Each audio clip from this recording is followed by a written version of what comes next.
Hello, friends, and welcome back to Malicious Compliance Stories. It's Grandpa Stories time, guys.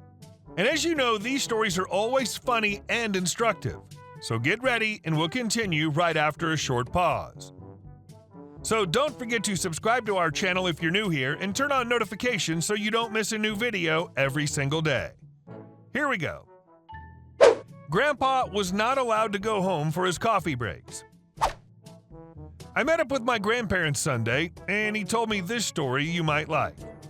After my grandpa stopped being a captain, he and my nan became bridge keepers.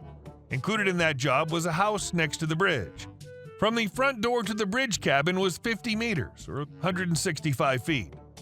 My grandpa and nan were the main bridge keepers there, both full-time, so maybe one day or half a day a week there would be somebody else who did not live next to the bridge. Then you'd sit your whole shift in the cabin, maybe listen to some radio, later they got TV, and even later internet. But since my grandparents lived next to the bridge, they would just be at home or in the garden. When a boat came, some days less than 5 depending on the weather, he'd get called up by VHF or boat horn honking. He'd walk over, open the bridge, let the boat through, close the bridge, and go back home. In my country, it's kind of normal to have 2 coffee breaks a day, one in the morning and one in the afternoon. Grandpa would have coffee at home and no problem so far. Then one day, somebody from the office decided he was not allowed to be home when he was on shift. He'd have to stay all day in the cabin like the other people who didn't live close. My grandpa didn't like that, but he complied. Kind of. But he now started adding his coffee break times to his hours, 40 minutes a day.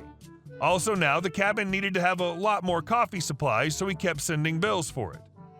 At the next quarterly review, the amount of overtime for my grandparents was 3.5 hours a week, resulting in 50-plus overtime hours and a lot of coffee. He got another call from the office why he was declaring so much more costs and where were all the extra hours coming from. He said that he wasn't allowed to go home and drink coffee, so they'd have to supply him with coffee now, and that he was not taking official breaks anymore because he didn't see the point to have a break all by himself in the cabin. She was not happy with all the extra costs, so Grandpa made her an offer. If he was allowed to go home when there was no boat, they could forget about the overtime hours. Not like he really worked them, he still went home. She accepted, and for the next 30-plus years, he opened the bridges with my nan and spent more time maintaining the garden and the house than being in the bridge cabin. Best job ever. And our second story. So you think you can feed a family on $150 a month? Several years ago, my ex-husband, our son, and I, pregnant, lived in a fairly well-off town. We weren't rich or even middle class at the time, more like upper low class living in a low-class apartment. He thought he was good with money, but he really isn't. He has ideas because his dad's an accountant, but he had no actual practical knowledge.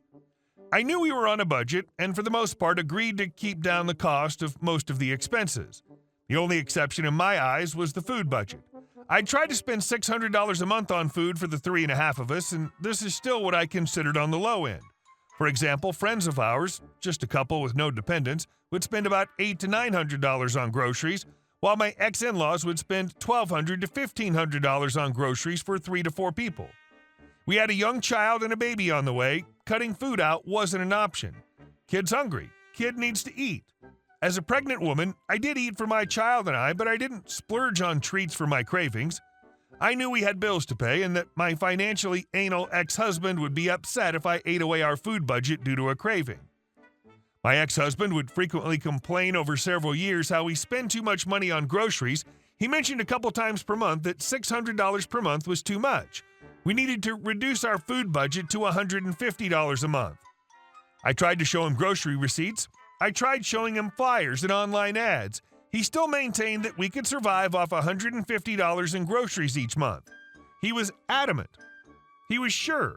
He was positive that I was just making things difficult. I wasn't the only one to tell him that he was wrong. As I stated, I was pregnant, which means hormonal. I'd had enough. Me. Okay, I've had enough of this. Tomorrow is the start of a new month. I haven't gone grocery shopping in a week. Give me $150 in cash and I'll feed us for the month. X. Really? Okay, I'll bring home the cash tomorrow. I spent the rest of the evening searching for every single coupon I could find. Fun fact, Americans have this system where if you spend a coupon at a certain grocery store, you can buy an item for 10 cents to 50 cents. However, we don't live in the U.S. Our coupons pale in comparison. I searched for all the deals. I wrote down a list of items we needed, what store had them for what price, and noted if I had a coupon or not. FYI, I generally did something similar to this anyway, but I just expanded my search to a couple extra stores. The following day, when I was given $150 from my ex, I waddled my pregnant butt around 4 different grocery stores, grabbing all the food we normally eat. When I got home, I had spent approximately $145 of our oh-so-generous food budget on the first day of the month. I was proud of myself. Sarcasm. I'd budgeted so well. I showed my ex-husband all the food I bought and all the receipts. I placed the change in a jar on top of the fridge with the receipts inside. He said I did well and was happy I bought so much for so little. Later on that week, we ran out of milk. Kid has no milk to drink or for his cereal. Out to the store to buy some. A week and a half later, it's getting close to dinner time. X, what's for dinner? Me, nothing. X, what do you mean nothing? We have plenty of food. Me, oh do we? I didn't realize. What did you find in the cupboards? X opens cupboard doors, fridge, freezer, pantry door. Nothing. There's literally nothing. Me. Okay, so we have no food in the house. How much money do we have for our food budget? X empties jar. 34 cents. That can't be right. Me. Did you add up the receipts and see if we made a mistake somewhere? X. Okay, I get it. I'll go buy some groceries. And that, my friends, is how you convince your financially anal ex-spouse that their budgeting ideas are out of touch with reality. Sadly, I didn't convince him to increase our food budget back to $600 a month, but he did agree to $500 a month, which I suppose he keeps to this day, despite the fact it's usually just himself he has to feed. Edit. I'd like to clarify some things. Where we live, food is on the expensive side. A box of Kraft Dinner now costs $2 at the cheap grocery stores. I went through every cost-cutting measure, including buying a lot of potatoes, rice, and pasta, coupons where I could. We made our own bread, baked treats. I bought the cheapest brands available if I bought packaged foods. If you live in the right area, you could feed your family that cheaply. But where we live, it just wasn't possible due to the high cost of living. We were trying to save money, and my ex wanted to save even more by cutting from the food budget. We could have cut costs in other areas, but he was certain that the food budget was the one that would allow us to save more. My ex-husband did cook. He wasn't bad at it, just inexperienced. At the time, he rarely cooked because I always got home from work before he did. Later on, he cooked more because I was at work. And our last story. Your rules cost you $30,000 and your job. And I don't feel bad at all. A bunch of years ago, I worked in IT support at a big company. We had 3 sections: desktop, server, mainframe. I was in mainframe. Desktop and server used a third-party ticketing system that included first-level support. Mainframe didn't use it often, but still had accounts to open and close tickets for the rare time we needed it. One day, my desktop flaked out. I called the help desk and logged a ticket like any other user.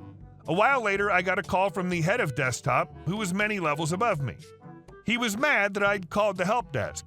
See, he had to pay a bunch of money for my special support account, and he had to pay money every time someone called the help desk. He told me in no uncertain terms that I was never to call the help desk. I was instead to log and direct my own tickets. I pushed back, pointing out that I wouldn't know where to direct the tickets in most cases. He responded via email that I could direct the tickets to any reasonable queue, and that his people would figure it out.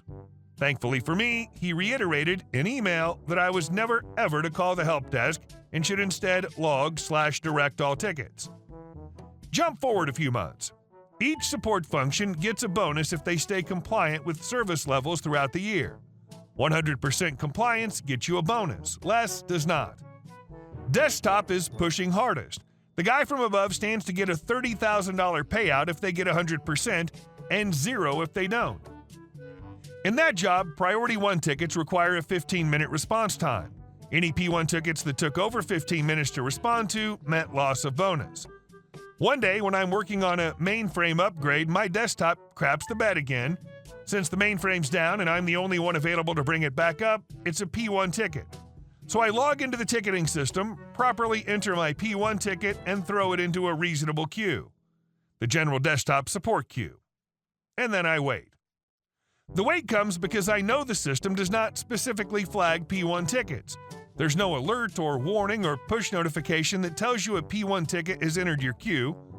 I was aware that the help desk manual required calling the queue owner for a P1 ticket to get around this issue, but I couldn't call the help desk, remember? And I didn't have access to the handbook to know who to call, as I'd told the head of desktop earlier. So I wait. I wait until the queue tells them at the 15-minute mark that they've just gone out of compliance. No 100%, no bonus, all gone. I get pulled into a conference call with the head of my division, the head of desktop, the CIO, and other bigwigs. Desktop demands to know why my ticket didn't route properly. I explain the above. Desktop demands to know who told me not to call help desk. Why, you did, sir. You told me never to do so. I have the email right here. Would you like to refresh your memory? CIO jumps in. I'd certainly like to see it. I throw it up on the screen for all to see. The insistence that I never call help desk, my reminder that I don't know how to route tickets, and his response to do, well, what I'd just done. Desktop tried to pin it back on me, but thankfully my head, the CIO, and the other heads all recognized that it was his fault and put the blame squarely on him. He lost his bonus, but also later that year his job. Apparently he'd been a jerk other places, and this was just the last straw. For reference, each call to the help desk cost about $6.50. His ban on me using the help desk would net the company about $39 a year in call charges and lost him about $30,000 in bonus. And for clarification, he and the CIO were the only ones getting bonuses from this. None of the worker bees got anything. No one got effed by this except the idiot who did it and the guy who hired him. Having a bonus that depends on the performance of people below you, people who don't benefit from that bonus at all, it seems like a bad system. Good job, OP. Hey guys, thank you all for watching the video. I'll see you in the next one.